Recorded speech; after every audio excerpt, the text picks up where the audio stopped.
Hello, everyone. Welcome. This is a little unusual, but here we all are. I am not the person that you are here to see, so sorry about that. I will be off the screen in just a couple minutes. I just wanted to take a couple minutes to welcome everyone, to give people a chance to recognize that the feed had actually started so they can go grab their Totino's pizza rolls or put on their pants or take off their pants or whatever they happen to be doing with their pants. Um, and I wanted to take a second to thank all of you for being here with us in this strange place, in this strange time. I wanted to take a second to thank all of the really extraordinary performers who are going to be doing this reading tonight in unusual circumstances, and especially Ray Proctor, who has been guiding us through this process, which is also strange. I'm using the word strange a lot because things are strange. I also want to take a big second to thank Augustin Carrero and Nick Shackelford at the Tennessee Williams Theater Company of New Orleans, and particularly Maddie Talinich, who has been managing the production. The three of them have been doing a lot of work behind the scenes to make this all possible. And if I would be remiss if I didn't mention, if you want to help continue to make live theater possible in New Orleans, even in these very unusual times, you should feel free to check out the TWTC. They're TW Theater NOLA. That's theater with an R-E, not E-R. TWTheaterNOLA.com. You can see what they're working on. If you have the ability to donate, I know they'd be really appreciate it. But that should pretty much cover it. I'm going to get out of your hair now, and I'm going to hand things off to the people that you came here to see. So thank you for being here with us, and I hope you enjoy the show.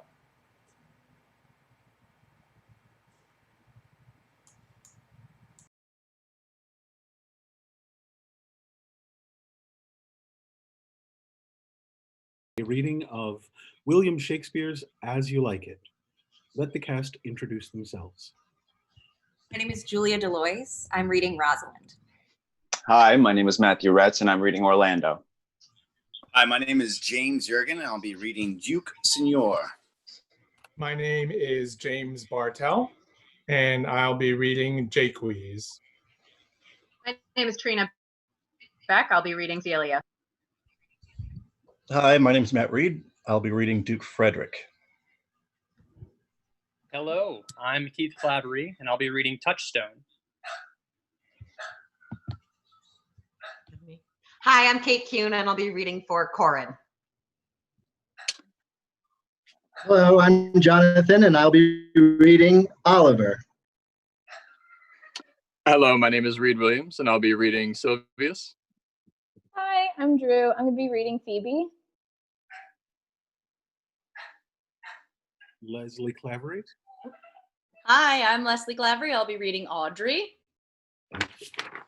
And without further ado, Act 1, Scene 1, William Shakespeare's As You Like It.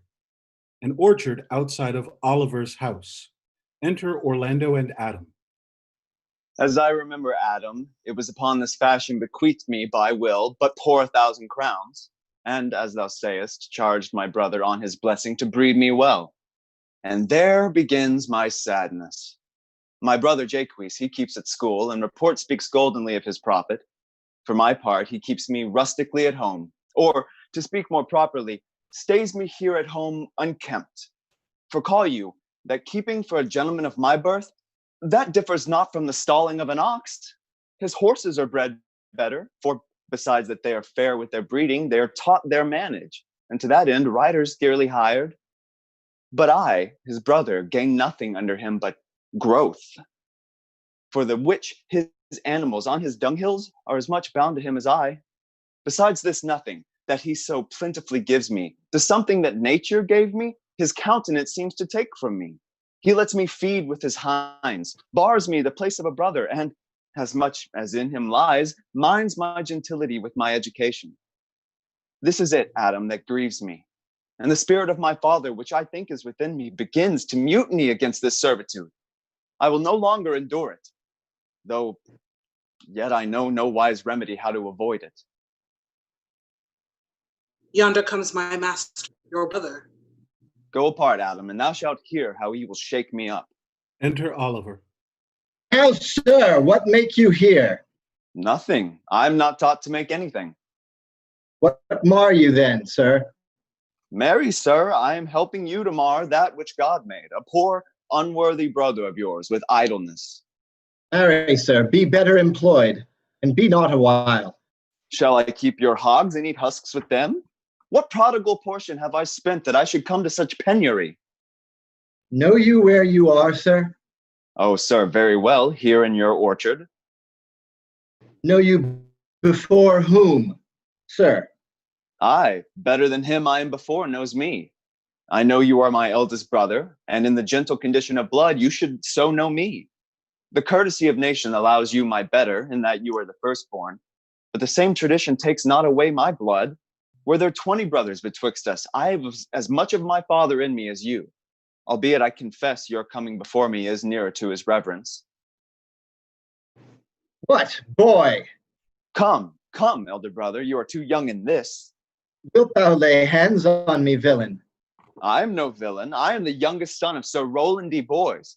He was my father, and he is thrice a villain that says such a father begot villains. Wert thou not my brother, I would not take this hand from thy throat till this other hand had pulled out thy tongue for saying so. Thou hast railed on thyself. Sweet masters, be patient for father's remembrance. Be at accord. Let me go, I say. I will not, till I please. You shall hear me. My father charged you in his will to give me good education. You have trained me like a peasant, obscuring and hiding from me all gentlemanlike qualities. The spirit of my father grows strong in me, and I will no longer endure it. Therefore, allow me such exercises as may become a gentleman, or give me the poor lottery my father left me by testament. With that, I will go buy my fortunes. And what wilt thou do? Beg, when that is spent? Well, sir, get you in. I will not long be troubled with you. You shall have some part of your will, I pray you. Leave me. I will no further offend you than becomes me for my good. Get you with him, you old dog. Is old dog my reward? Most true, I have lost my teeth in your service. God be with my old master. He would not have spoke such a word. Exit Orlando and Adam. Is it even so? Begin you to grow upon me. I will physic your rankness, and yet give no 1,000 crowns neither. Now will I stir this gamester. I hope I shall see an end of him. For my soul, yet I know not why, hates nothing more than he. Yet he's gentle, never schooled, and yet learned, full of noble device, of all sorts enchantingly beloved, and indeed so much in the heart of the world, and especially of my own people who best know him, that I am altogether misprized. But it shall not be so long. A wrestler shall clear all. Nothing remains but that I kindle the boy thither, which now I'll go about. Exit. Act 1, Scene 2. The lawn before the Duke's palace. Enter Celia and Rosalind. I pray thee, Rosalind, sweet my cause, be merry. Dear Celia, I show more mirth than I am mistress of, and would you yet I were merrier? Unless you could teach me to forget a banished father, you must not learn me how to remember any extraordinary pleasure. Herein I see thou lovest me not with the full weight that I love thee. If thy father had banished my father, so thou hadst been still with me, I could have taught my love to take thy father for mine. So wouldst thou, if the truth of thy love to me were so righteously tempered as mine is to thee. Well, I will forget the condition of my estate to rejoice in yours. You know my father hath no child but I, nor none is like to have. And truly, when he dies, thou shalt be his heir. For what he hath taken away from thy father perforce, I will render thee again in affection. By mine honor, I will. And when I break that oath, let me turn monster. Therefore, my sweet Rose, my dear Rose, be merry. From henceforth I will, coz, and devise sports. Let me see. What think you of falling in love? Marry, I prithee do, to make sport withal, but love no man in good earnest, nor no further in sport, neither than with the safety of a pure blush thou mayst in honor come off again. Enter Touchstone. Oh, bonjour, Monsieur Touchstone. What's the news? Fair princess, you have lost much good sport. Sport? Of what color? What color, madam? How shall I answer you? As wit and fortune will. Or as the destinies decree. You amaze me, ladies. I would have told you of good wrestling, which you have lost the sight of. You tell us the manner of the wrestling. I will tell you the beginning, and if it please your ladyships, you may see the end. For the best is yet to do, and here, where you are, they are coming to perform it. Well, the beginning, that is dead and buried. There comes an old man and his 3 sons, 3 proper young men of excellent growth and presence. The eldest of the 3 wrestled with Charles, the Duke's wrestler, which Charles in a moment threw him and broke 3 of his ribs, that there is little hope of life in him. So he served the 2nd, and so the 3rd.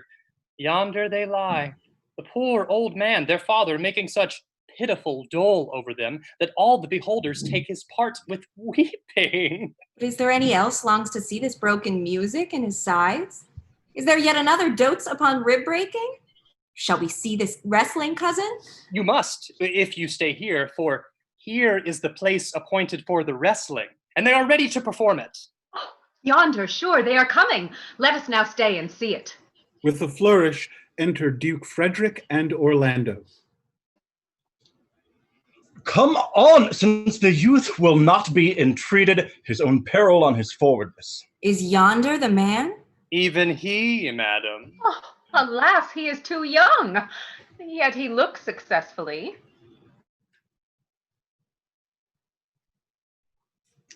How now, daughter and cousin? Are you crept hither to see the wrestling? Aye, my liege, so please you give us leave.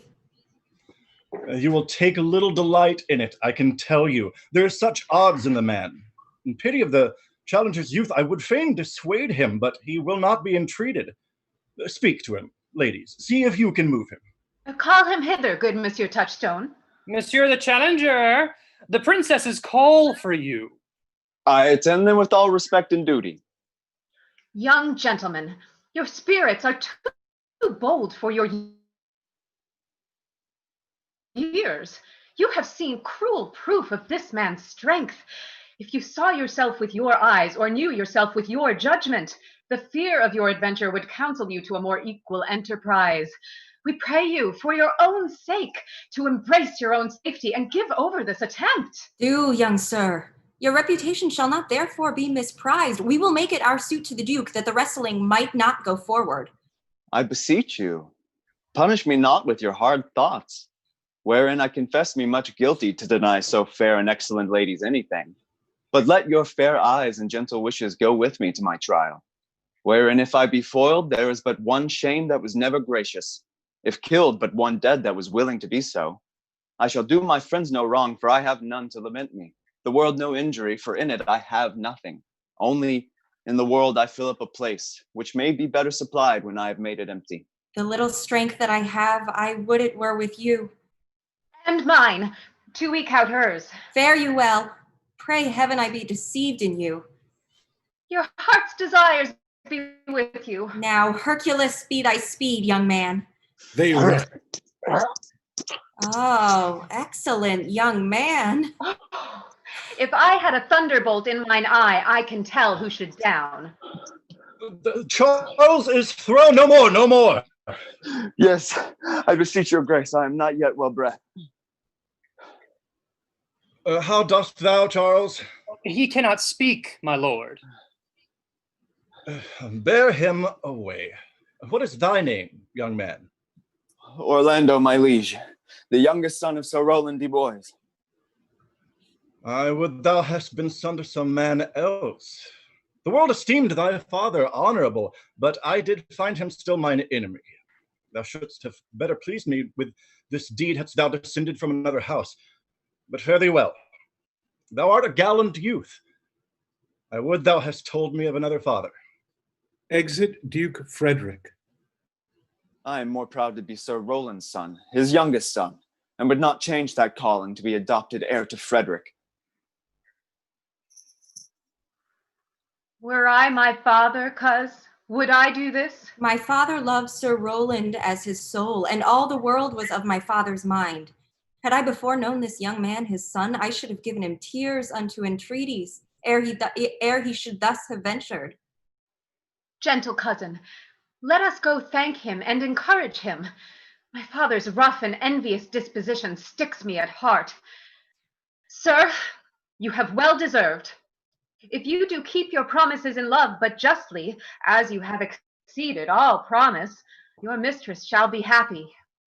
Gentlemen, Rosalind gives Orlando a chain from her neck. wear this for me, one out of suits with fortune, that could give more, but that her hand lacks means. Shall we go, coz? Aye. Fare you well, fair gentlemen.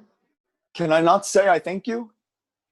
My better parts are all thrown down, and that which here stands up is but a quintain, a mere lifeless block. He calls us back.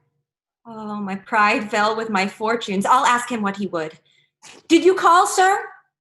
Sir, you have wrestled well and overthrown more than your enemies. Will you go, coz? Have with you. Fare you well. Exit Rosalind and Celia. What passion hangs these weights upon my tongue? I cannot speak to her, yet she urged conference. Oh, poor Orlando, thou art overthrown, or Charles or something weaker masters thee. Enter Touchstone. Good sir, I do in friendship counsel you to leave this place, albeit you have deserved high commendation, true applause and love. Yet such is now the Duke's condition that he misconstrues all that you have done. The Duke is a humorous. What he is indeed more suits you to conceive that I to speak of. I thank you, sir. And pray you, tell me this. Which of the two was daughter of the Duke that was here at the wrestling? Neither his daughter, if we judge by manners. But yet, indeed, the lesser is his daughter. The other is daughter to the banished Duke, and here detained by her usurping uncle to keep his daughter company, whose loves are dearer than the natural bond of sisters. I rest much bounden to you. Fare you well. Exit Touchstone. Thus must I from the smoke into the smother, from tyrant Duke to tyrant brother. But heavenly Rosalind. Exit Orlando. Act 1, Scene 3. A room in the palace.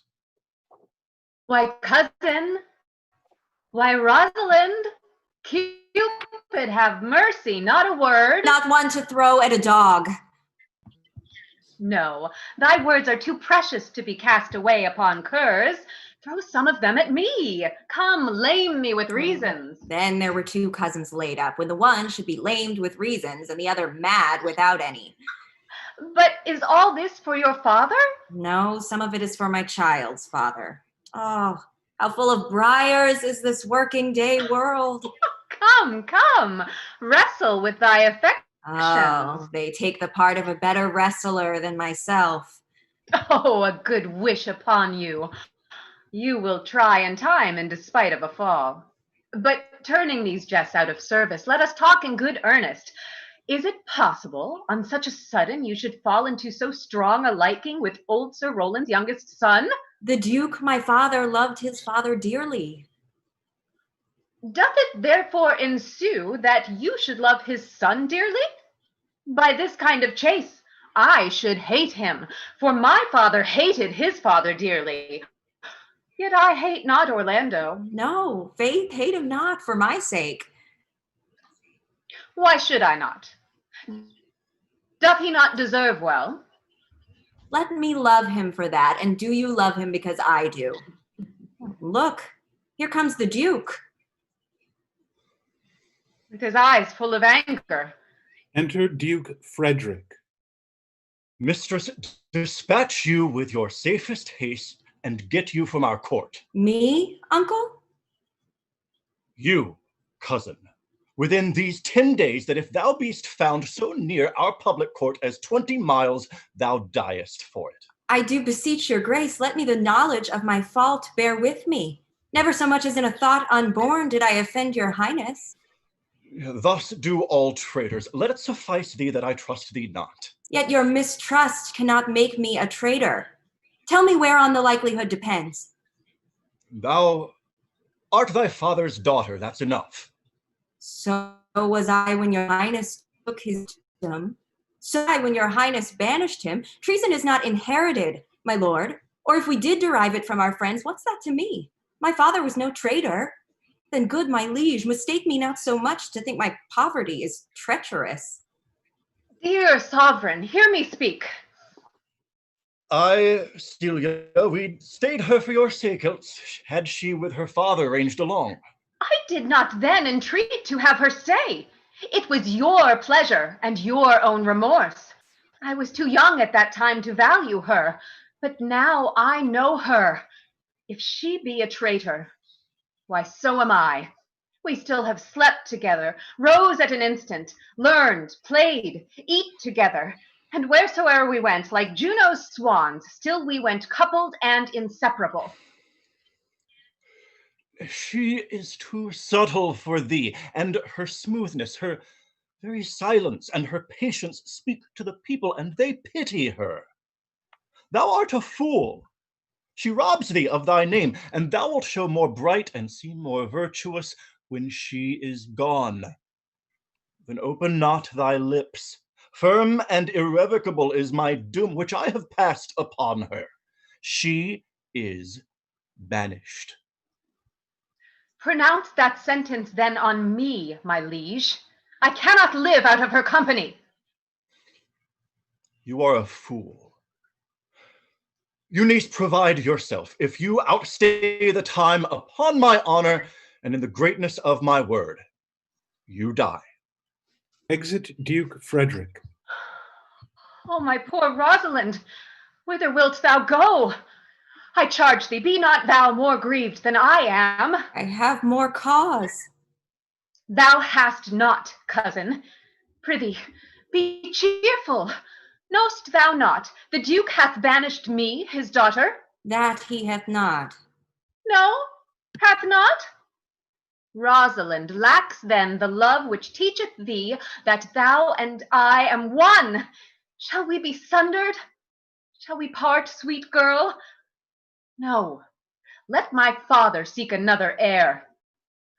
Therefore, devise with me how we may fly, whither to go, and what to bear with us. Why, whither shall we go? To seek my uncle in the forest of Arden. Alas, what danger will it be to us, maids as we are, to travel forth so far? Beauty provoketh thieves sooner than gold. I'll put myself in poor and mean attire, and with a kind of umber smirch my face. The like do you. So shall we pass along and never stir assailants.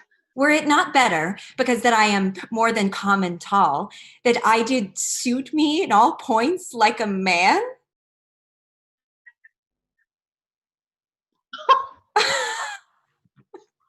What shall I call thee when thou art a man?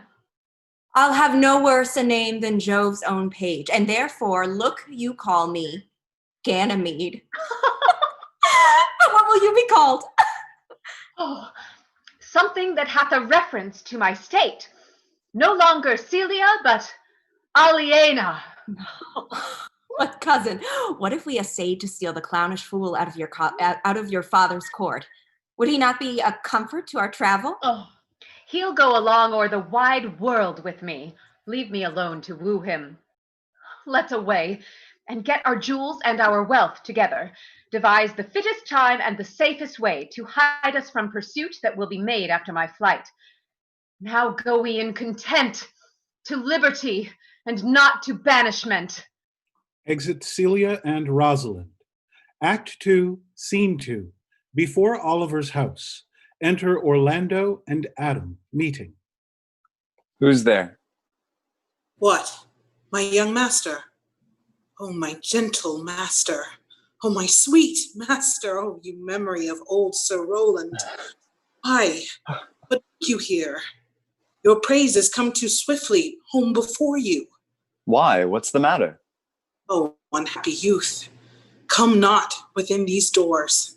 Within this roof, the enemy of all your grace lives. Your brother, no brother.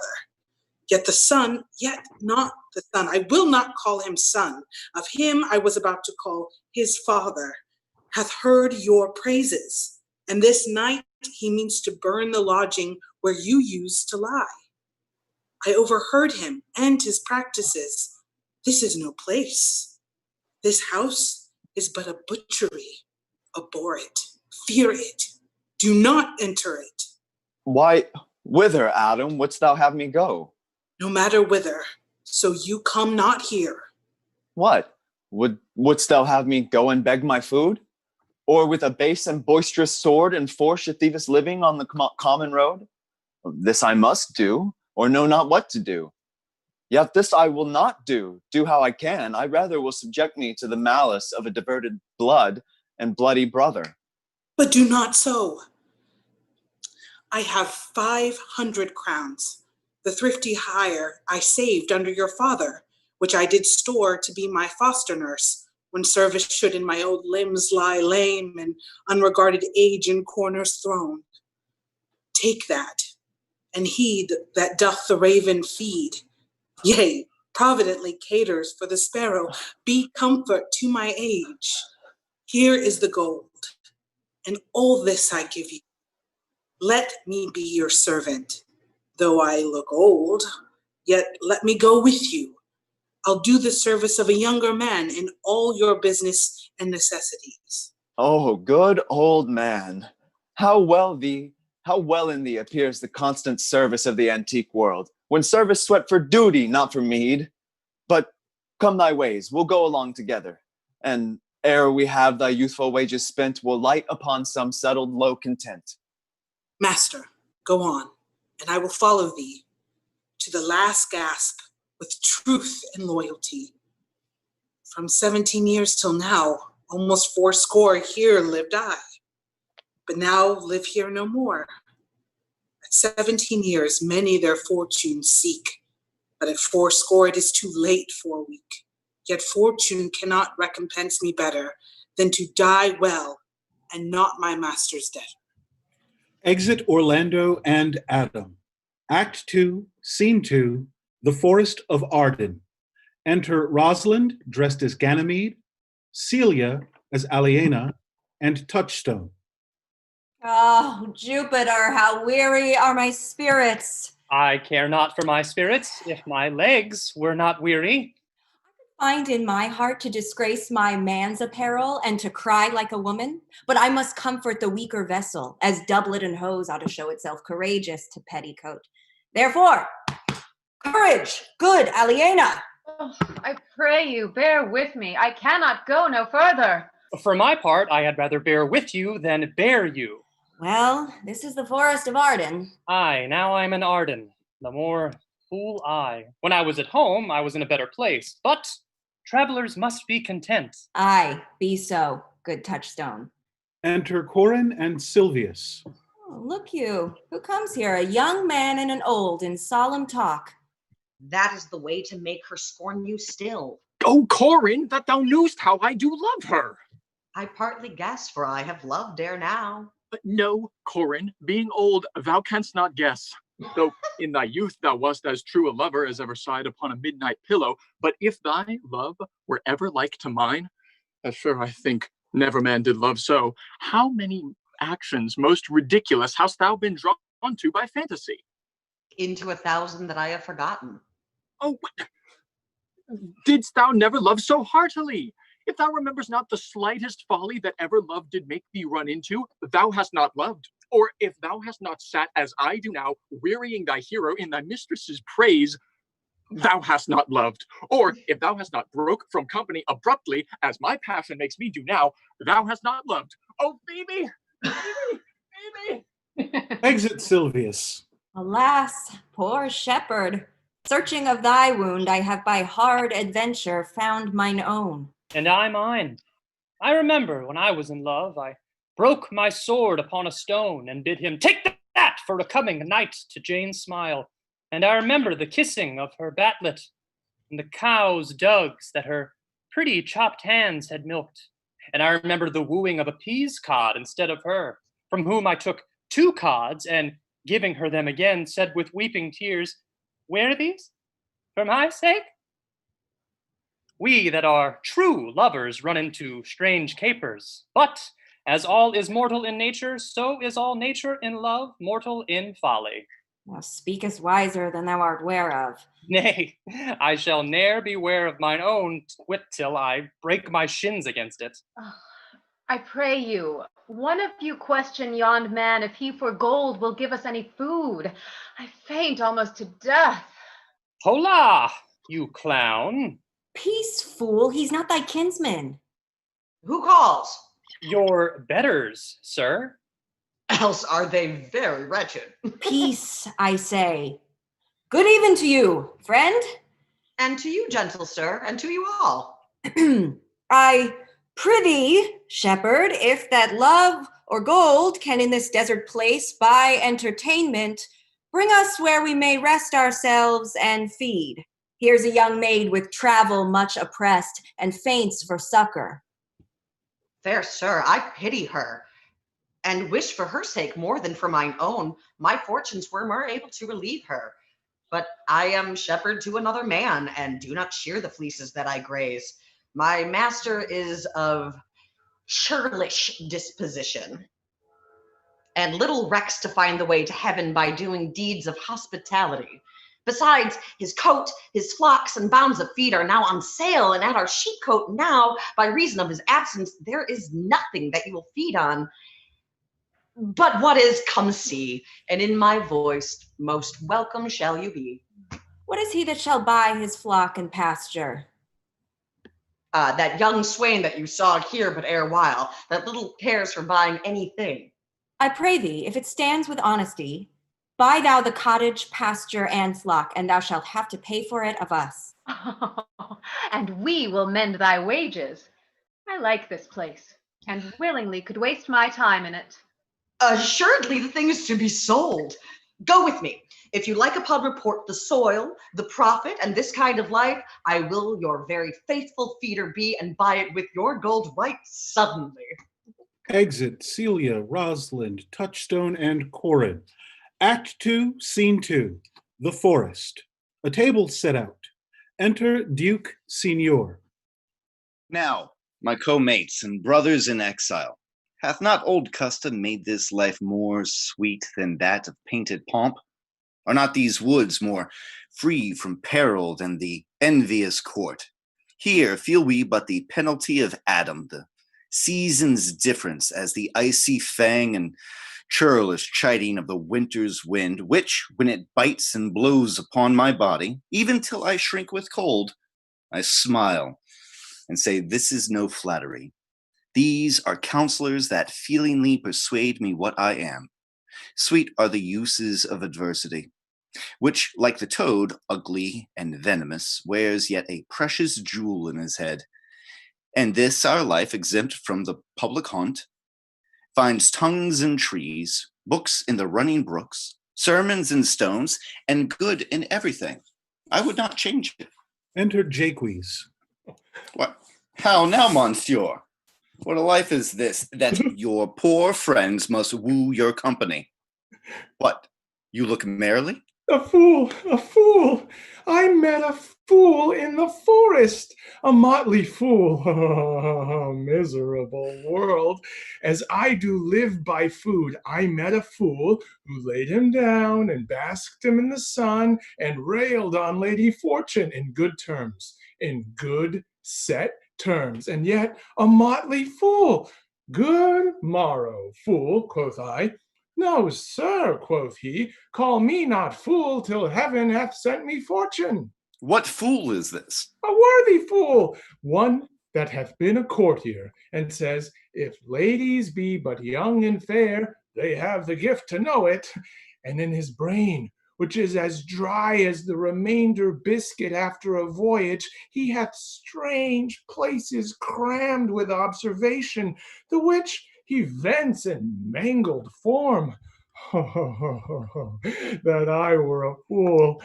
I am ambitious for a motley coat. Thou shalt have one. It is my only suit, provided that you weed your better judgments of all opinion that grows rank in them, that I am wise. I must have liberty withal, as large a charter as the wind, to blow on whom I please, for so fools have. Invest me in my motley, give me leave to speak my mind, and I will, through and through, cleanse the foul body of the infected world, if they will patiently receive my medicine. Fie on thee! I can tell thee what thou wouldst do. What for a counter would I do but good? Most mischievous foul sin in chiding sin, for thou thyself hast been a libertine, as sensual as the brutish sting itself, and all the embossed sores and headed evils that thou with license of free foot hast caught, wouldst thou disgorge into the general world. But who comes here? Enter Orlando with his sword drawn. Forbear, and eat no more. Why, I have eat none yet. Nor shalt not, till necessity be served. Of what kind should this cock come of? Art thou thus boldened, man, by the distress, or else a rude despiser of good manners, that in civility thou seemest so empty? You touched my vein at first. The thorny point of bare distress have taken from me the show of smooth civility. Yet I am inland bred, and know some nurture. But forbear, I say, he dies that touches any of this fruit till I and my affairs are answered. And you will not be answered with reason. I must die. What would you have?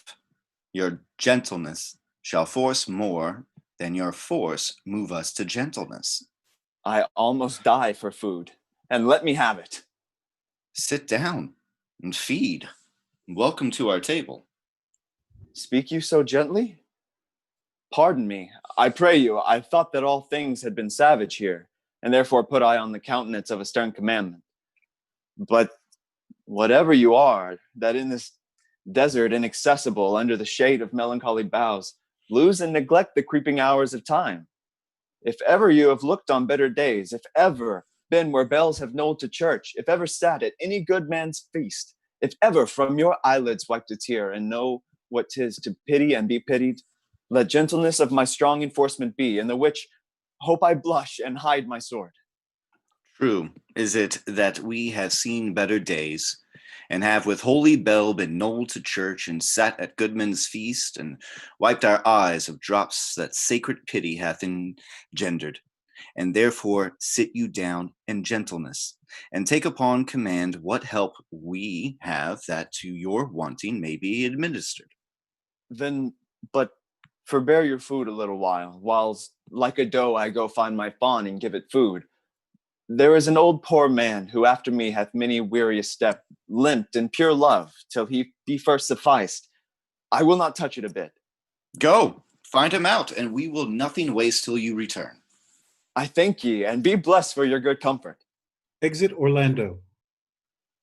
Thou seest, we are not all alone unhappy. Hmm. Its wide and universal theater presents more woeful pageants than the scene wherein we play in. All the world's a stage, and all the men and women merely players. They have their exits and their entrances, and one man in his time plays many parts, his act being 7 ages. At first, the infant, mewling and puking in the nurse's arms, and then the whining schoolboy with his satchel and shining morning face, creeping like snail unwillingly to school, and then the lover, sighing like furnace with a woeful bow made to his mistress' eyebrow. Then a soldier, full of strange oaths and bearded like the pard, jealous in honor, sudden and quick in quarrel, seeking the bubble reputation even in the cannon's mouth.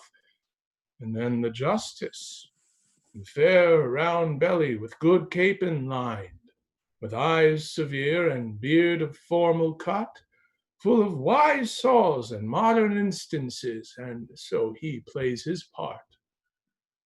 The 6th age shifts into the lean and slippered pantaloon, with the spectacles on nose and pouch on side. His youthful hose well saved, a world too wide for his shrunk shank, and his big manly voice turning again towards childish treble, pipes and whistles in his sound. Last scene of all, that ends this strange, eventful history, is second childishness and mere oblivion.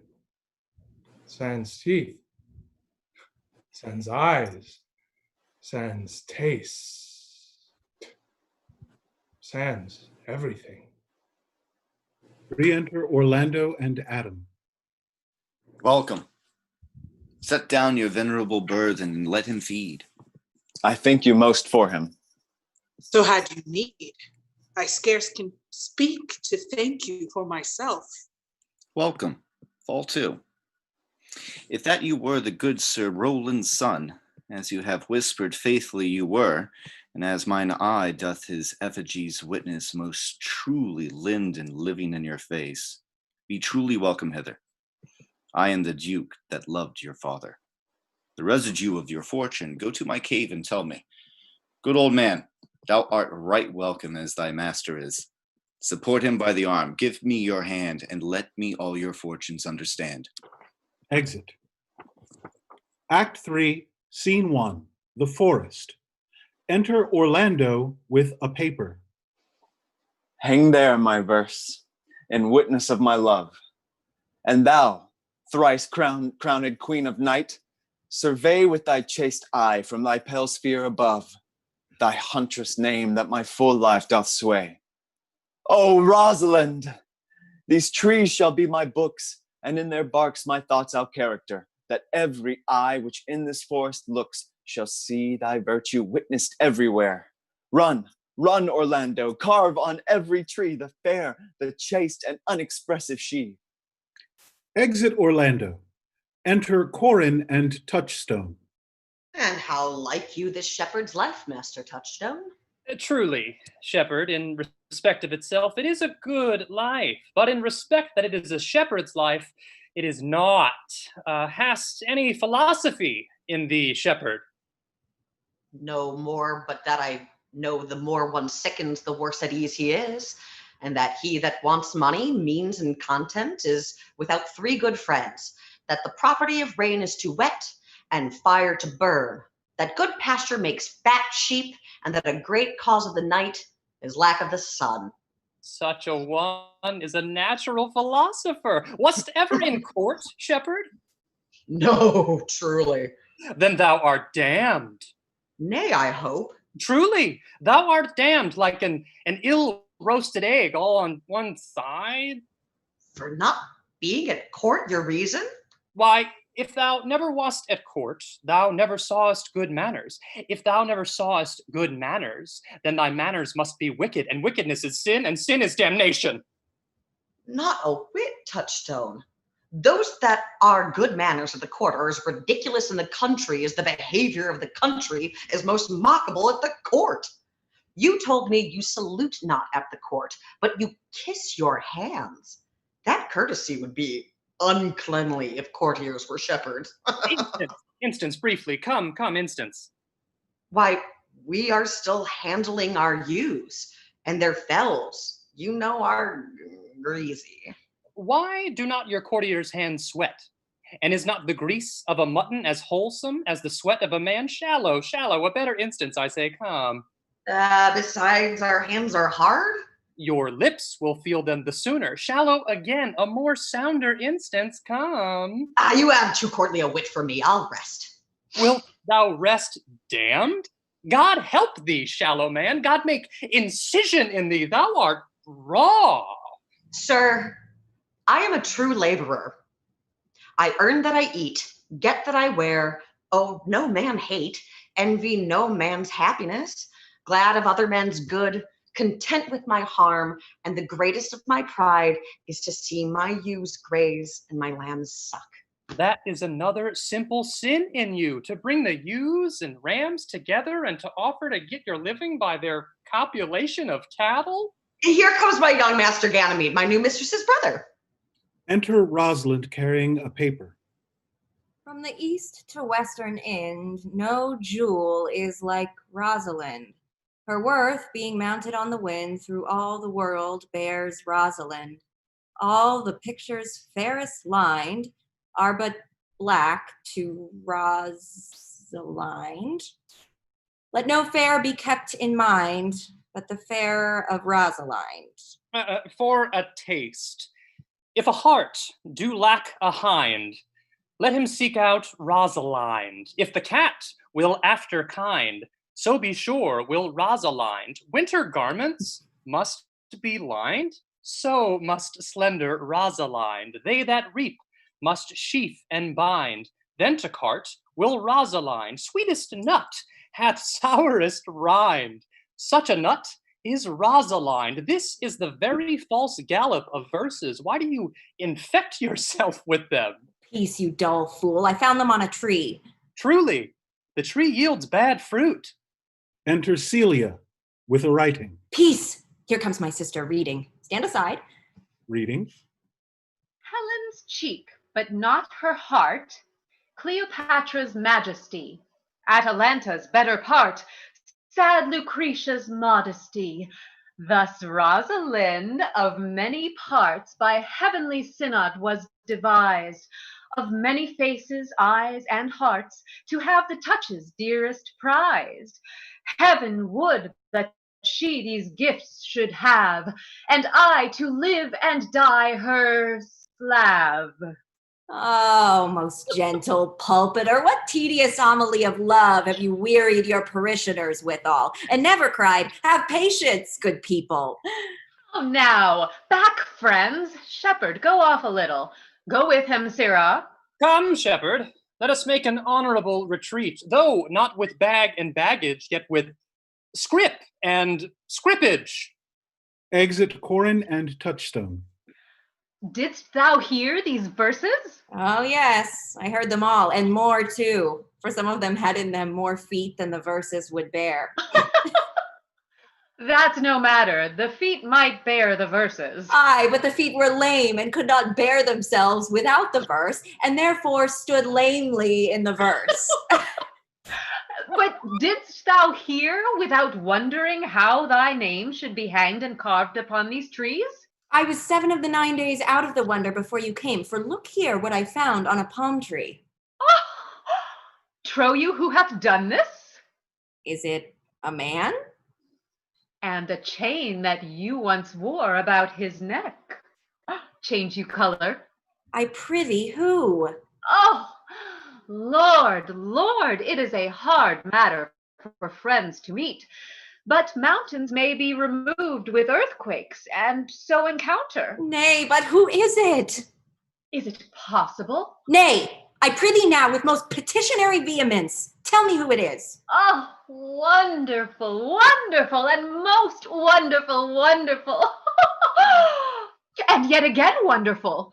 And after that, out of all hooping. Oh, good my complexion. Dost thou think, though I am caparisoned like a man, I have doublet and hose in my disposition? 1 inch of delay more is a south sea of discovery. I prithee, take a cork out of thy mouth that I may drink thy tidings. So you may put a man in your belly. Is he of God's making? What manner of man? Is his head worth a hat? Or his chin worth a beard? He hath but a little beard. Why, God will send more if the man be thankful. Let me stay the growth of his beard if thou delay me not the knowledge of his chin. It is young Orlando that tripped up the wrestler's heels and your heart, both in an instant. Nay, but the devil take mocking. Speak, sad brow and true maid. I'faith, coz, 'tis he. Orlando? Orlando. That's the day. What shall I do with my doublet and hose? What did he when thou saw him? What said he? How looked he? Wherein went he? What makes him here? Did he ask for me? Where remains he? How parted he with thee? And when shalt thou see him again? Answer me all in one word. You must borrow me Gargantua's mouth first. 'Tis a word too great for any mouth of this age's size. To say aye and no to these particulars is more than to answer in a catechism. But doth he know that I am in this forest and in man's apparel? Looks he as freshly as he did the day he wrestled? It is as easy to count atomies as to resolve the propositions of a lover. But take a taste of my finding him and relish it with good observance. I found him under a tree. Oh, it may well be joke forth such fruit. Give me audience, good madam. Oh, proceed. There lay he, stretched along like a wounded knight. Though it be pity to see such a sight, it well becomes the ground. Cry holla to thy tongue, I prithee, it curveth unseasonably. He was furnished like a hunter. Oh, ominous, he comes to kill my heart. Sing my song without a burden. Thou bringest me out of tune. You not know I am a woman. When I think, I must speak. Sweet, say on. You bring me out. Oh, soft. Comes he not here? Enter Orlando and Jaques. 'Tis he. Slink by and note him. I thank you for your company, but good faith, I had as lief have been myself alone. And so had I. But yet, for fashion's sake, I thank you too for your society. God be with you. Let's meet as little as we can. I do desire we may be better strangers. I pray you, mar no more trees with writing love songs in their barks. I pray you, mar no more of my verses with reading them ill-favoredly. Rosalind is your love's name. Yes, just. I do not like her name. There was no thought of pleasing you when she was christened. What stature is she of? Just as high as my heart. You are full of pretty answers. Will you sit down with me, and we two will rail against our mistress, the world, and all our misery? I will chide no breather in the world but myself, against whom I know most faults. The worst fault you have is to be in love. 'Tis a fault I will not change for your best virtue. I am weary of you. By my troth, I was seeking for a fool when I found you. He is drowned in the brook. Look but in, and you shall see him. There I shall see mine own figure. Which I take to either be a fool or a cipher. I'll tarry no longer with you. Farewell, good Signor Love. I am glad of your departure. Adieu, good Monsieur Melancholy. Exit Jaques. I will speak to him like a saucy lackey, and under that habit, play the knave with him. Do you hear, Forester? Very well. What would you? I pray you, what is it o'clock? You should ask me what time of day. There is no clock in the forest. Then there is no true lover in the forest, else sighing every minute and groaning every hour would detect the lazy foot of time as well as a clock. Where dwell you, pretty youth? Shepherdess, my sister, here in the skirts of the forest, like fringe upon a petticoat. Are you native of this place? As the coney that you shall see dwell where she is kindled. Your accent is something finer than you could purchase and so removed a dwelling. I have been told so of many, but indeed an old religious uncle of mine taught me to speak, who was in his youth an inland man, one that knew courtship too well, for there he fell in love. I have heard him read many lectures against it, and I thank God I am not a woman to be touched with so many giddy offenses as he hath generally taxed their whole sex withal. Can you remember any of the principal evils that he laid to the charge of women? There were none principal. They were all like one another as halfpence are, every one fault seeming monstrous till his fellow fault came to match it. I prithee, recount some of them. No, I will not cast away my physic, but on those that are sick. There is a man haunts the forest that abuses our young plants with carving Rosalind on their barks, hangs odes upon hawthorns and elegies upon brambles, all, forsooth, deifying the name of Rosalind. If I could meet that fancy monger, I would give him some good counsel, for he seems to have the quotidian of love upon him. I am he that is so love-shaked. I pray you, tell me your remedy. There is none of my uncle's marks upon you. He taught me how to know a man in love, in which cage of rushes I am sure you are not a prisoner. What were his marks? A lean cheek, which you have not, a blue eye and sunken, which you have not, an unquestionable spirit, which you have not, a beard neglected, which you have not. Then your hose should be ungartered, your bonnet unbanded, your sleeve unbuttoned, your shoe untied, and everything about you demonstrating a careless desolation. But you are no such man. You are rather point device in your accoutrements, in loving yourself and seem lover of any other. Fair youth, I would I could make thee believe I love. Me believe it. You may soon make her that you love believe it. But in good sooth, are you he that hangs the verses on the trees, wherein Rosalind is so admired? I swear to thee, youth, by the white hand of Rosalind, I am that he, that unfortunate he. But are you so in love as your rhymes speak? Neither rhyme nor reason can express how much. Love is merely a madness. And I tell you, deserves as well a dark house and a whip as madmen do. And the reason why they are not so punished and cured is that the lunacy is so ordinary that the whippers are in love too. Yet, I profess, curing it by counsel. Did you ever cure any so? Yes, one, and in this manner. He was to imagine me love mistress, and I set him every day to woo me, at which time would I, being but moonish youth, would grieve, be effeminate, changeable, longing and liking, proud, fantastical, apish, shallow, inconstant, full of tears, full of smiles, for every passion something, and for no passion truly anything. And thus I cured him. And this way will I take upon me to wash your liver as clean as a sound sheep's heart, that there shall not be a spot of love in it. I would not be cured, youth. I would cure you, if you would but call me Rosalind, and come every day to my cote and woo me. Now, by the faith of my love, I will. Tell me where it is. Go with me to it, and I'll show you. And by the way, you shall tell me where in the forest you live. Will you go? With all my heart, good youth. Nay, you must call me Rosalind. Come, sister, will you go? Exit. Act 3, Scene 2, The Forest. Enter Touchstone and Audrey.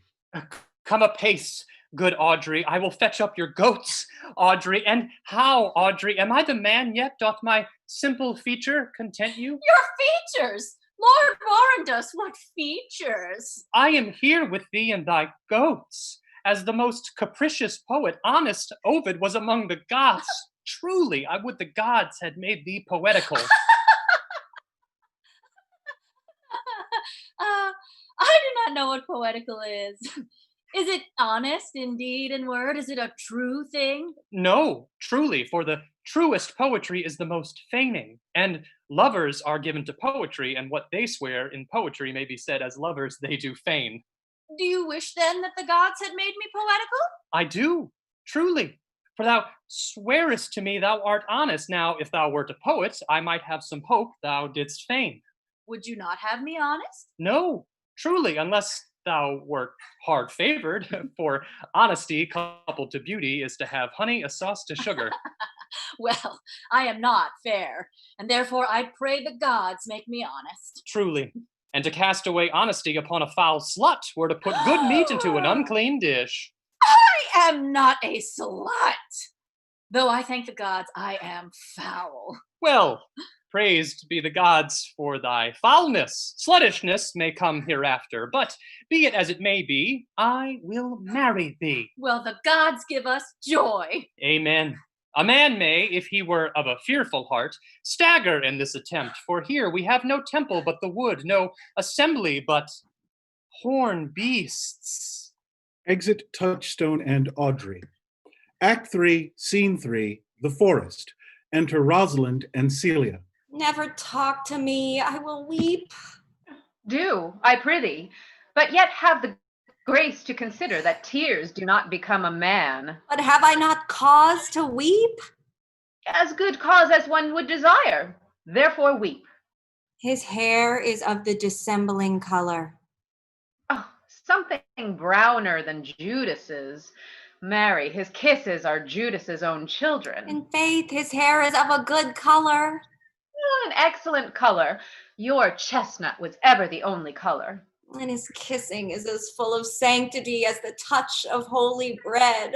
Oh, a nun of winter's sisterhood kisses not more religiously. The very ice of chastity is in them. But why did he swear he would come this morning and comes not? Nay, certainly, there is no truth in him. Do you think so? Yes. I think he is not a pick-purse nor a horse stealer. But for his verity in love, I do think him as concave as a covered goblet or a worm-eaten nut. Not true in love? Well, yes, when he is in, but I think he is not in. You have heard him swear downright he was. Was is not is. Besides, the oath of a lover is no stronger than the word of a tapster. They are both the confirmer of false reckonings. He attends here in the forest on the Duke your father. I met the Duke yesterday and had much question with him. He asked me of what parentage I was. I told him of as good as he. So he laughed and let me go. But what talk we of fathers when there is such a man as Orlando? Oh, that's a brave man. He writes brave verses, speaks brave words, swears brave oaths, and breaks them bravely. But all's brave that youth mounts and folly guides. Who comes here? Enter Silvius and Phoebe. Oh, sweet Phoebe, do not scorn me. Do not, Phoebe. Say that you love me not, but say not so in bitterness. The common executioner, whose heart the accustomed sight of death makes hard, falls not the axe upon the humbled neck, but first begs pardon. Will you sterner be than he that dies and lives by bloody drops? I would not be thy executioner. I fly thee, for I would not injure thee. Oh, dear Phoebe, if ever, as that ever may be near, you meet in some fresh cheek the power of fancy, then shall you know the wounds invisible that love's keen arrows make.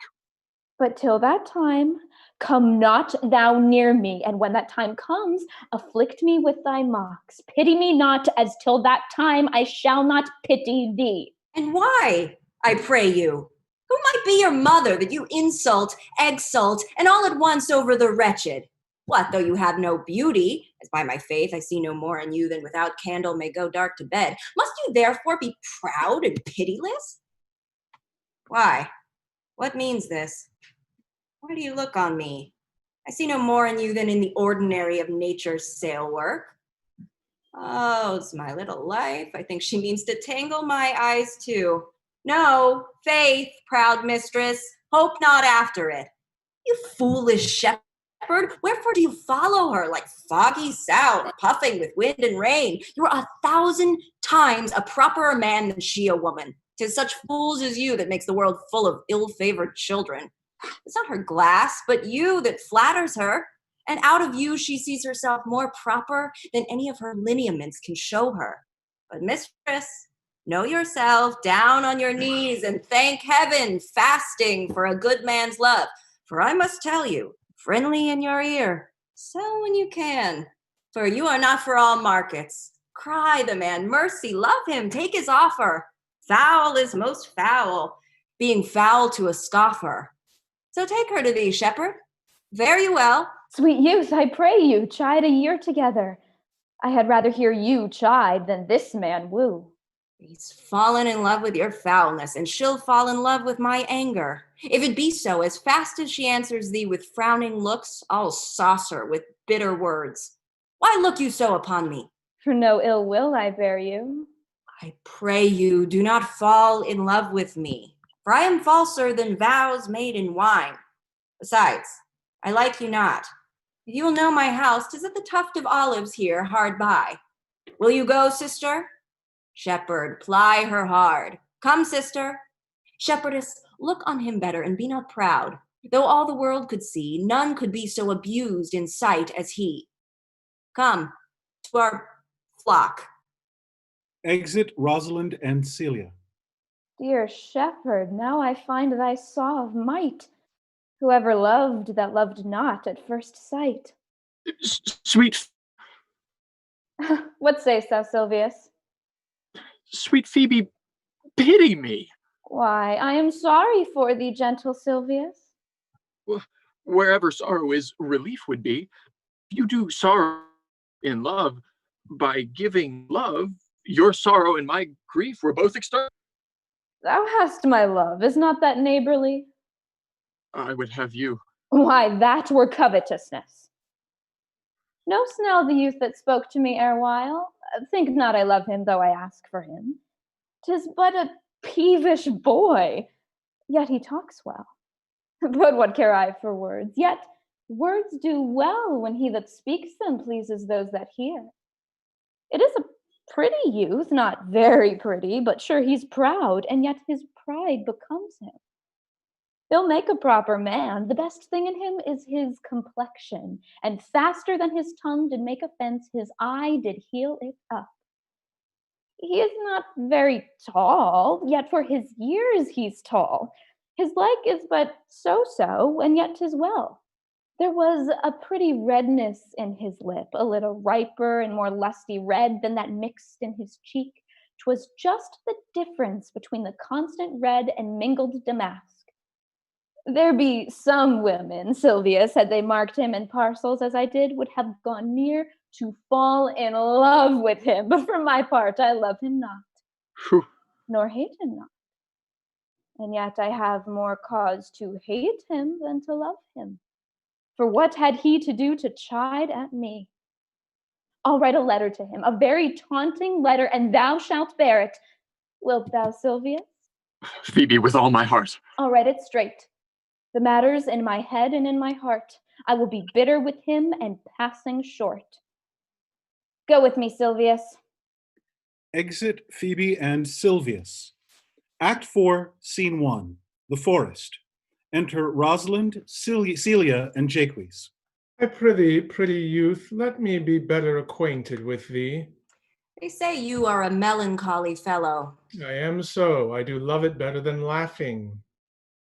Those that are in extremity of either are abominable fellows and betray themselves to every modern censure worse than drunkards. Why, 'tis good to be sad and say nothing. Why then 'tis good to be a post.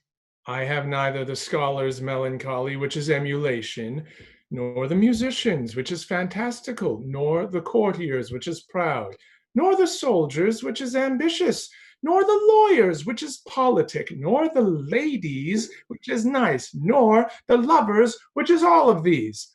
But it is a melancholy of mine own, compounded of many simples, extracted from many objects, and indeed the sundry's contemplation of my travels, in which my often rumination wraps me in a most humorous sadness. A traveler! By my faith, you have great reason to be sad. I fear you have sold your own lands to see other men's. Then to have seen much and to have nothing is to have rich eyes and poor hands. Yes, I have gained my experience. And your experiences make you sad. I had rather have a fool to make me merry than experience to make me sad, and to travel for it too. Enter Orlando. Good day and happiness, dear Rosalind. Nay then, God be with you when you talk in blank verse. Exit Jaques. Farewell, Monsieur Traveler. Look you lisp and wear strange suits. Disable all the benefits of your own country. Be out of love with your nativity, and almost chide God for making you that countenance that you are, or I will scarce think you have swam in a gondola. Why? How now, Orlando? Where have you been all this while? You, a lover, and you serve me such another trick, never come in my sight more. My fair Rosalind, I come within an hour of my promise. Break an hour's promise in love.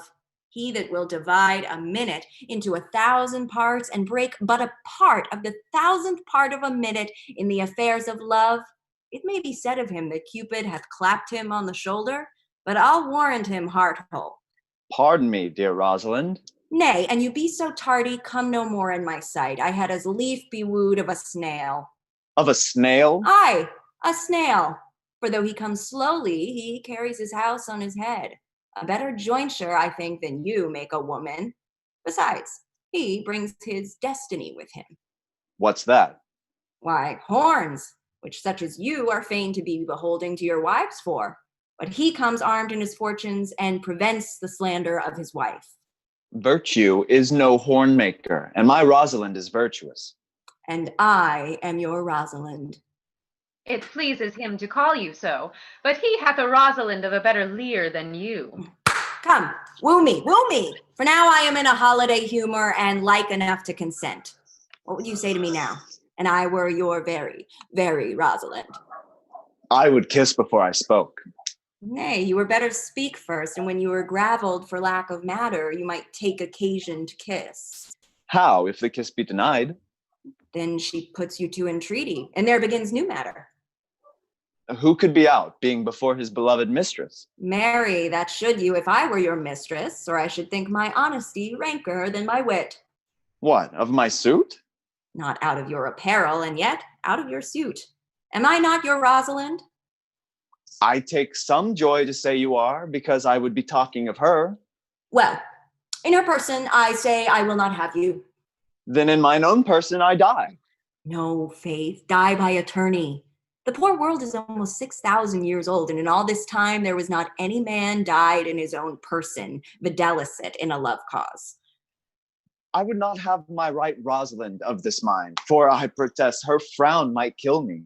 By this hand it will not kill a fly. But come, now I will be your Rosalind in a more coming on disposition, and ask me what you will, I will grant it. Then love me, Rosalind. Yes, Faith, will I, Fridays and Saturdays and all. And wilt thou have me? Aye, and 20 such. What sayest thou? Are you not good? I hope so. Why then, can one desire too much of a good thing? Come, sister, you shall be the priest and marry us. Give me your hand, Orlando. What do you say, sister? Pray thee, marry us. I cannot say the words. You must begin. Will you, Orlando? Oh, go to. Will you, Orlando, have to wife this Rosalind? I will. Aye, but when? Why, now, as fast as she can marry us. Then you must say, I take thee, Rosalind, for wife. I take thee, Rosalind, for wife. I might ask you for your commission, but I do take thee, Orlando, for my husband. Oh, there's a girl goes before the priest, and certainly a woman's thought runs before her actions. So do all thoughts, they are winged. Now, tell me how long you would have her after you possessed her. Forever and a day. Say a day without the ever. No, Orlando, men are April when they woo, December when they wed. Maids are May when they are maids, but the sky changes when they are wives. I will be more jealous of thee than a Barbary cock pigeon over his hen, more clamorous than a parrot against the rain, more newfangled than an ape, more giddy in my desires than a monkey. I will weep for nothing, like Diana in the fountain, and I will do that when you are disposed to be merry. I will laugh like a hyena, and that when thou art inclined to sleep. But will my Rosalind do so? By my life, she will do as I do. Oh, but she is wise. Or else she could not have the wit to do this. The wiser, the waywarder. Make the doors upon a woman's wit, and it will out at the casement. Shut that, and it will twill out at the keyhole. Stop that, 'twill fly with the smoke out at the chimney. For these 2 hours, Rosalind, I will leave thee. Alas, dear love, I cannot lack these 2 hours. I must attend the Duke at dinner. By 2 o'clock, I will be with thee again. Aye, go your ways, go your ways. I knew what you would prove. My friends told me as much, and I thought no less. That flattering tongue of yours won me. 'Tis but one castaway, and so come death. 2 o'clock is your hour? Aye, sweet Rosalind. By my troth, and in good earnest, and so God mend me, and by all pretty oaths that are not dangerous, if you break one jot of your promise or come 1 minute behind your hour, I will think you the most pathetical break promise and the most hollow lover and the most unworthy of her that you call Rosalind, that may be chosen out of the gross band of the unfaithful. Therefore, beware my censure and keep your promise. With no less religion than if thou wert indeed my Rosalind. So adieu. Well, time is the old justice that examines all such offenders. And let time try. Adieu. Exit Orlando. You have simply misused our sex in your love prate. We must have your doublet and hose plucked over your head and show the world what the bird hath done to her own nest. Oh, cuz, my pretty little cuz, that thou didst know how many fathom deep I am in love, but it cannot be sounded. My affection hath an unknown bottom, like the Bay of Portugal. Or rather bottomless, that as fast as you pour affection in, it runs out. I'll tell thee, Aliena, I cannot be out of the sight of Orlando. I'll go find a shadow and sigh till he come. And I'll sleep. Exit Celia and Rosalind. Act 4, Scene 2, The Forest. Enter Rosalind and Celia. How say you now? Is it not past 2 o'clock? And here much Orlando. Oh, I warrant you, with pure love and troubled brain, he hath ta'en his bow and arrows and is gone forth to sleep. Look, who comes here? Enters Silvius. My errand is to you, fair youth. My gentle Phoebe did bid me give you this. I know not the contents, but as I guess by the stern brow and waspish action, it bears an angry tenor. Oh, pardon me, I am but as a guiltless messenger. She Phoebes me. Mark how the tyrant writes. Reading. Art thou God to shepherd turned, that a maiden's heart hath burned? Whilst you chid me, I did love. How then might your prayers move? He that brings this love to thee little knows this love in me, and by him seal up thy mind, whether that thy youth and kind will the faithful offer take of me and all that I can make, or else by him my love deny, and then I'll study how to die. Can a woman rail thus? Call you this railing? Alas, poor shepherd. Do you pity him? No, he deserves no pity. Wilt thou love such a woman? What, to make thee an instrument and play false strains upon thee? Not to be endured. Well, go your way to her, for I see love hath made thee a tame snake. And say this to her, that if she loves me, I charge her to love thee. If she will not, I will never have her unless thou entreat for her. If you be a true lover, hence, and not a word, for here comes more company.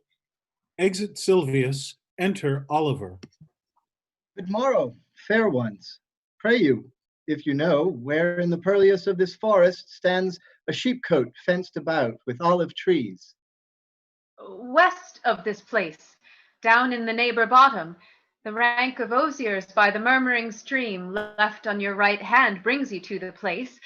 But at this hour the house doth keep itself, there's none within. If that an eye may profit by a tongue, then should I know you by description. Such garments and such years, the boy is fair, of female favor, and bestows himself like a ripe sister, the woman low and browner than her brother. Are not you the owner of the house I did inquire for? It is no boast, being asked to say we are.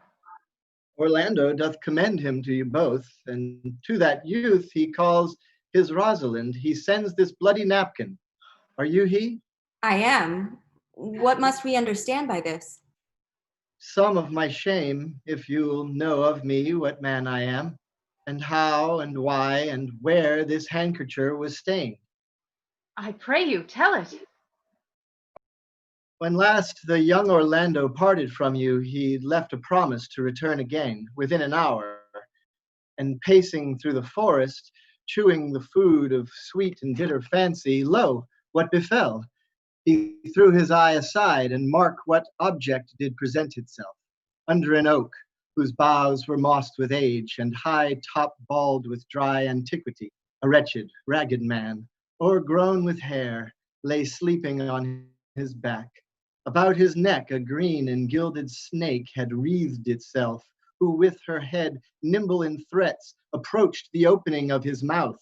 But suddenly, seeing Orlando, it unlinked itself, and with indented glides did slip away into a bush, under which bush's shade a lioness, with udders all drawn dry, lay couching, head on ground, with cat-like watch, when that the sleeping man should stir. For 'tis the royal disposition of that beast to prey on nothing that doth seem as dead. This seen, Orlando did approach the man, and found it was his brother, his elder brother. Oh, I have heard him speak of that same brother, and he did render him the most unnatural that lived amongst men. And well he might so do, for well I know he was unnatural. But to Orlando, did he leave him there? Food to the sucked and hungry lioness? Twice did he turn his back and proposed so, but kindness, nobler ever than revenge, and nature, stronger than his just occasion, made him give battle to the lioness, who quickly fell before him, in which hurtling from miserable slumber I awaked. Are you his brother? Was't you he rescued? Was't you that did so oft contrive to kill him? 'Twas I, but 'tis not I. I do not shame to tell you what I was, since my conversion so sweetly tastes, being the thing I am. But for the bloody napkin. By and by, when from the first to last betwixt us two, tears our recountements had most kindly bathed, as how I came into that desert place. In brief, he led me to the gentle Duke, who gave me fresh array and entertainment, committing me unto my brother's love, who led me instantly unto his cave, there stripped himself, and here, upon his arm, the lioness had torn some flesh away, which all this while had bled, and now he fainted and cried in fainting upon Rosalind. Brief, I recovered him, bound up his wound, and after some small space, being strong at heart, he sent me hither, stranger as I am, to tell this story, that you might excuse his broken promise, and to give this napkin, dyed in his blood, unto the shepherd youth, that he in sport doth call his Rosalind. Rosalind swoons. Why, how now, Ganymede? Sweet Ganymede! Many will swoon when they do look on blood. There is more in it. Cousin Ganymede. Look, he recovers. I would I were at home. We'll lead you thither. I pray you, will you take him by the arm? Be of good cheer, youth. You, a man, you lack a man's heart. I do so, I confess it. Ah, Sirrah, a body would think this was well counterfeited. I pray you, tell your brother how well I counterfeited. Hey ho! This was not counterfeit. There is too great testimony in your complexion that it was a passion of earnest. Counterfeit, I assure you. Well then, take a good heart and counterfeit to be a man. So I do, but if faith I should have been a woman by right. Come, you look paler and paler. Pray you, draw homewards. Good sir, go with us. That will I, for I must bear answer back. How you excuse my brother, Rosalind. I shall devise something, but I pray you, commend my counterfeiting to him. Will you go?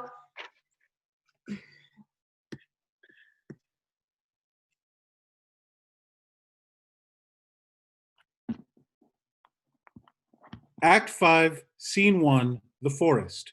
Enter Touchstone and Audrey. Tomorrow is the joyful day, Audrey. Tomorrow will we be married. I do desire it with all my heart. And I hope it is no dishonest desire to be a woman of the world. Enter Corin. Enter Corin. I'll be Corin.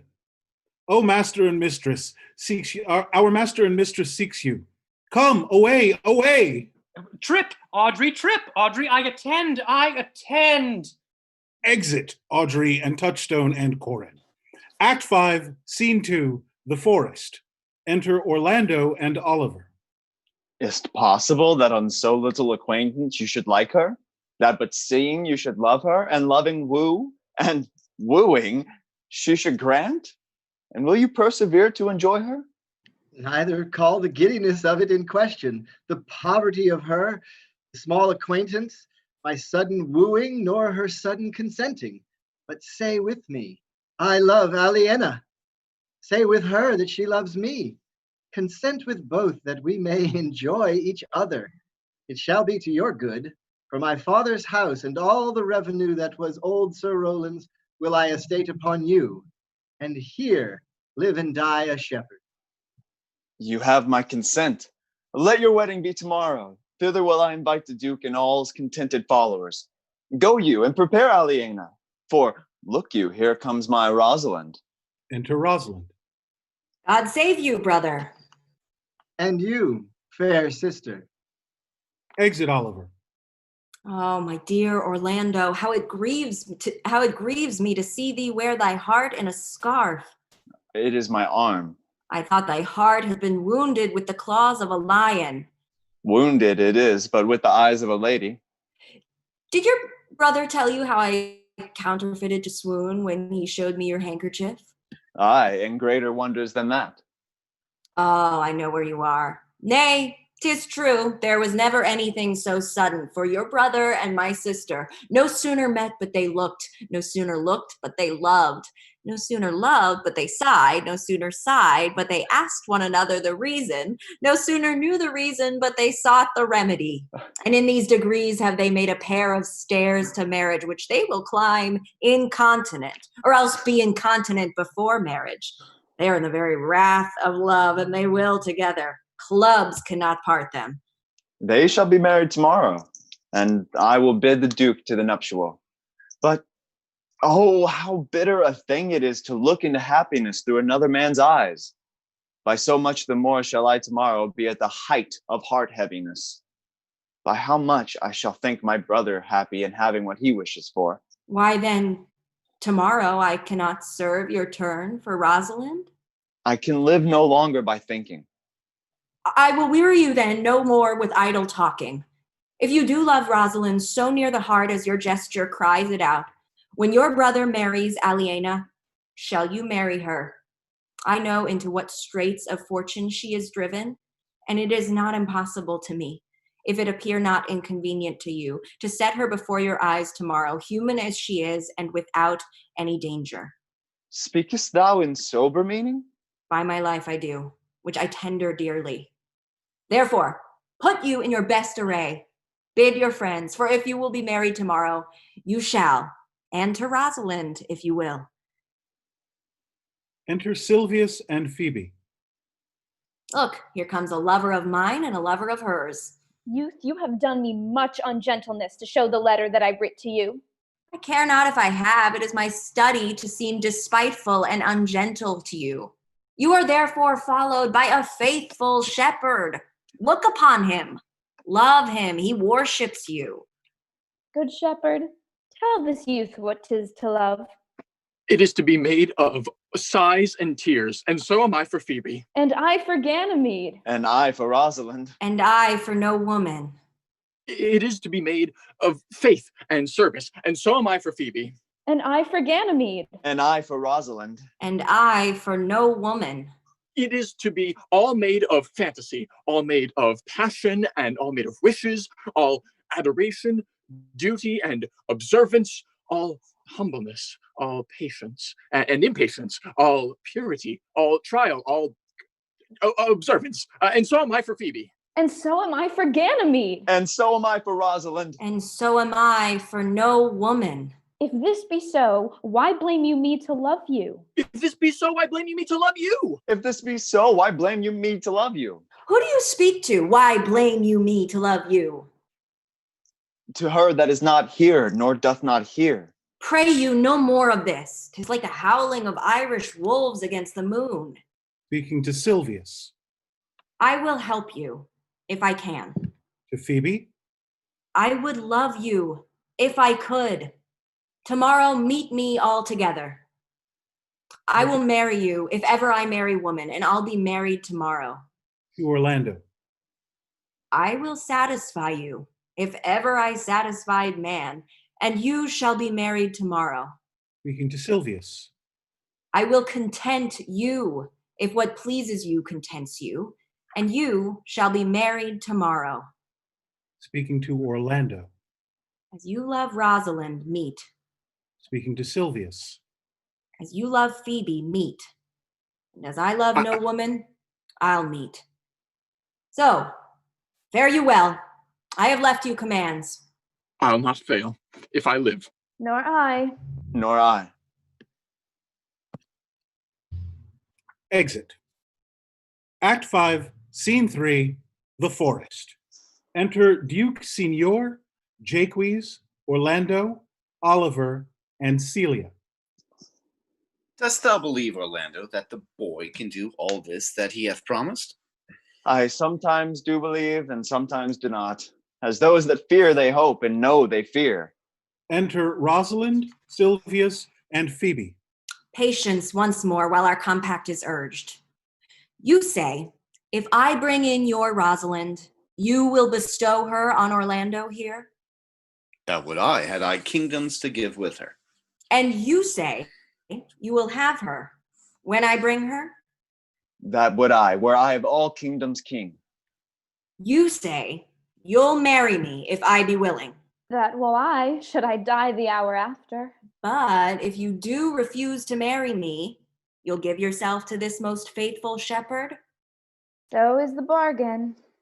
You say that you'll have Phoebe if she will. Though to have her and death were both one thing. I have promised to make all this matter even. Keep you your word, O Duke, to give your daughter.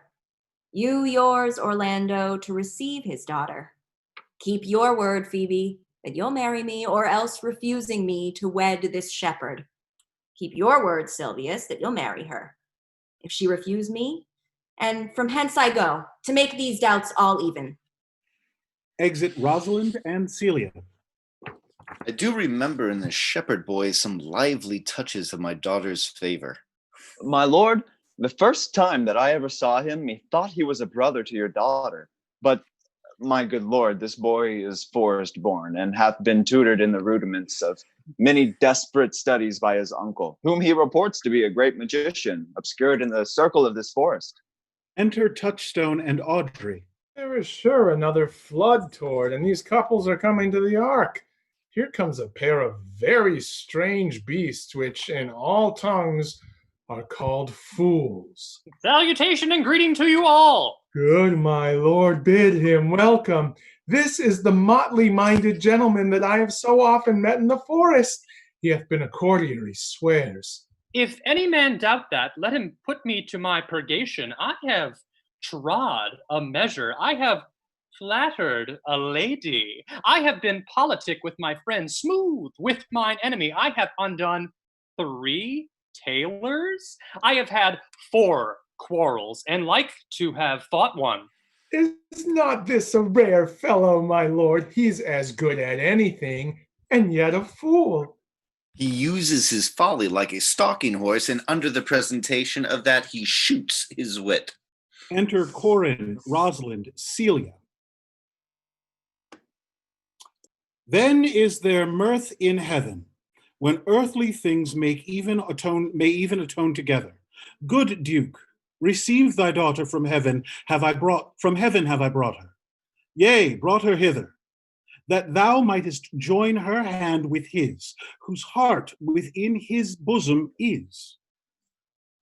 To you I give myself, for I am yours. To you I give myself, for I am yours. If there be truth in sight, you are my daughter. If there be truth in sight, you are my Rosalind. sight and shape be true, why then, my love, adieu. I'll have no father if you be not he. I'll have no husband if you be not he, nor ne'er wed a woman if you be not she. Peace, ho, I bar confusion. 'Tis I must make conclusion. Of these most strange events, here's 8 that must take hands to join in Hymen's bands. If truth holds true contents, you and you no cross shall part. You and you are heart in heart. You to his love must accord, or have a woman to your lord. You and you are sure together as the winter to foul weather. While a wedlock hymn we sing, feed yourselves with questioning. To reason wonder may diminish how thus we met, and these things finish. Oh, my dear niece, welcome thou art to me. Even daughter, welcome in no less degree. I will not eat my word, now thou art mine. Thy faith my fancy to thee doth combine. Enter Adam. Let me have audience for a word or two that brings these tidings to this fair assembly. Duke Frederick, hearing how that every day men of great worth resorted to this forest, addressed a mighty power, which were on foot in his own conduct, purposely to take his brother here and put him to the sword. And to the skirts of this wild wood he came, where meeting with an old religious man after some question with him, was converted both from his enterprise and from the world, his crown bequeathing to his banished brother, and all their lands restored to them again that were with him exiled. This to be true, I do engage my life. Welcome, old friend. Thou offerest fairly to thy master's wedding. Meantime, forget this new fallen dignity and fall into our rustic revelry. Play music, and you brides and bridegrooms all with measure heaped in joy to the measure's fall. Sir, by your patience, if I heard you rightly, the Duke hath put on a religious life and thrown into neglect the pompous court? He hath. To him will I. Out of these convertites there is much matter to be heard and learned. Speaking to Duke Senior. You, your former honor I bequeath. Your patience and your virtue well deserves it. So to your pleasures. I am for other than for dancing measures. Stay, Jaques, stay. To see no pastime, I. What you would have, I'll stay to know at your abandoned cave. Jaques exits. Proceed. Proceed. Will we begin these rites as we do trust they'll end in true delights? Everyone dances. Epilogue. Rosalind?